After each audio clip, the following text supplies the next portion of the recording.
So, Blair left Todd and me and pranced herself over here to tell you everything. Yeah, she seemed pretty upset. Chris, talk about a dysfunctional couple. I mean, I don't know what the problem is with those two, but the idea that it's me is ridiculous. Is it? Don't tell me you bought into what Blair said. I didn't have to. I was there already. Come on, we both know that Todd has a thing for you. What, we do? It's funny, I didn't know. I knew that. Well, it's a good thing I have you here to point out all the things I'm too thick to think for myself. Why are you getting like that? How am I supposed to get, Chris? You know, every time I try to talk to you about Todd, you always say that Blair's the only woman he wants. I say that because it's true. But Blair doesn't see it that way. She says she caught Todd with his arms around her. No, I was leaving and I hugged him, and not the way that I hug you, the way I hugged Layla. Okay, well, what about Todd? What do you think that hug meant to him? Who cares? I care. And so does Blair.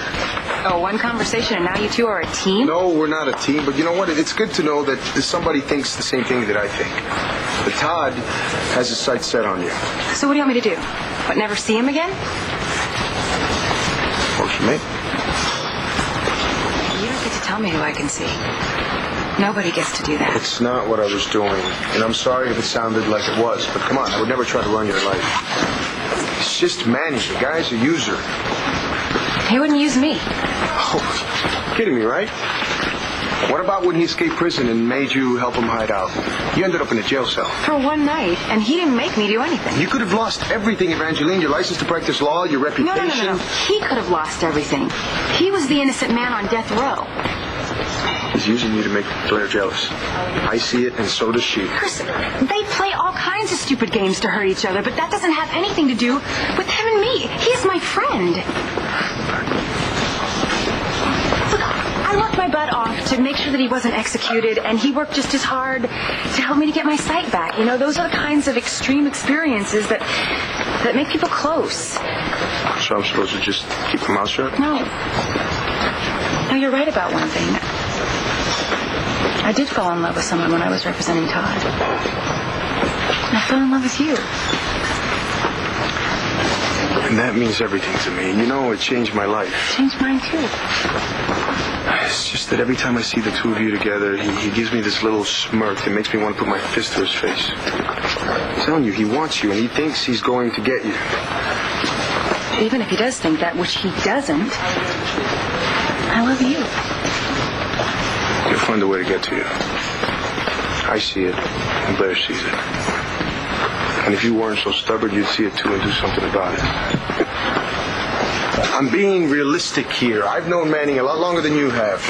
So what? That means you can't even try to see this from my point of view? But you're just so sure you're right? I am right. I give up. Okay. All right, maybe it's a guy thing. But I know for a fact that he's using your friendship and your loyalty and using it to get what he wants. Does it ever cross your mind that maybe Blair is using you to get what she wants? I mean, do you honestly think she ventured into this sweet-smelling gym because she's worried about you? Okay, fine. Let them play their games with each other, but you stay out of it. How, by not seeing Todd? Why not? God, Chris, I was really excited about our future together. I was looking forward to seeing where we were going. What's that supposed to mean? I don't know how we can have a chance if you're going to be paranoid. Well, if you think about it, we always were kind of a long shot, weren't we? That's not what you said the other night. You're the one that brought it up. But hey, maybe you're right. You're educated, lawyer, me, Angel Square, killed the guy I did time. No, you're not a killer, Chris. You're a fighter. I've never seen anyone fight harder to overcome his past and reclaim his life. I mean, you're constantly reminding me that I'm a fighter, too. And we found something surprising and wonderful together, and now it seems like you're ready to throw it all away because of some nonsense that Blair said. Am I right? Do you really think that we're not going to make it? I can't train for this like it's some kind of title fight. I don't know how to compete. With Todd? Chris, you're the winner. You're still champion. There's nobody. There's nobody but you.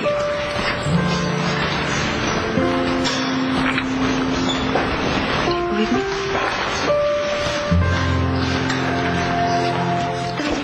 That night you hurt your neck. When I was running away from you and Todd. Right. Well, he and I spent a lot of time together at the hospital, waiting to hear if you were to live or die. I don't know what you're getting. Just hold on a second. I was the one bugging the doctors, trying to find out how you were, making sure that you were everybody's first priority. While Todd was on the phone all night, throwing his weight around, trying to get that hotshot specialist of his to fly in. Yeah, and I'm sitting here looking at you because he did that. Yeah, but nobody could guarantee that that surgery would work, especially after the kind of neck injury like you had. But he didn't care. All he cared about was grandstanding and playing hero. But it worked. Yeah, thank God it worked. But I was there. And I'm telling you, it wasn't about you seeing again. It was about him looking good to you afterward, no matter what happened. That's not true. I talked to him about that. That's because you buy into everything he says. Because he tells me the truth, Chris. And quite frankly, it's Blair's judgment that's suspect here. I mean, she was the one that was convinced that he killed Margaret and the baby, but she was wrong about that. And she's wrong about my relationship with him. If he's straight with you, it's because so far it's worked out for him. If it's better for him to lie to you, believe me, he'll lie to you. And if you call him on it, well, he'll just remind you of all the great things he's done for you. So what, you think he's setting me up? I think he is. To do what? To be the next woman in his life. Only he'll probably put it that you're healing his broken heart the way he healed your ass. What I'm afraid of is that you feel like you owe him something. Forget about the two of us. You don't believe in me. It's not true. Then why don't you believe me when I tell you that my friendship with Todd will never be anything else? It's not you that I don't trust. If Todd ever tries to be more than friends, that will be the end of him and me, I promise you. But commitment is a really big deal to me, Chris, and I am not afraid of it. Because I'm committed to you. Do you believe me? Yeah. You do? Mm-hmm. Then stop being such a jealous maniac. I'll try. Really? Mm-hmm.